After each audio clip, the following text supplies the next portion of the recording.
Naaresto sa isang buy-bust operation na mag-live-in partner sa barangay Cubay Haro, Iloilo nito lamang ika-9 ng Disyembre taong kasalukuyan.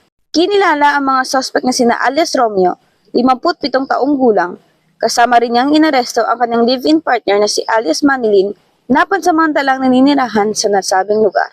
Nakuha mula sa operasyon ng 6 na sachet ng hinihinalang ilegal na droga kabilang ang buy-bust item na nagkakahalaga ng 2,500 pesos.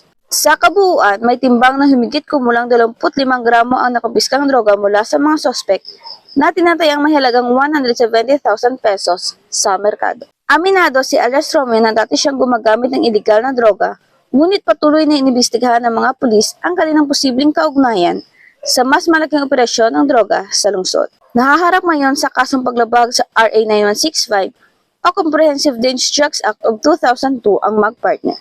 Patuloy rin ang kampanya ng pulisya laban sa ilegal na droga sa lungsod at mga karatig lugar. Patuloy na pagsisikap ng PNP sa paglaban sa ilegal na droga na naglalayo mapanatili ang kapayapaan at kaayusan sa kanilang komunidad.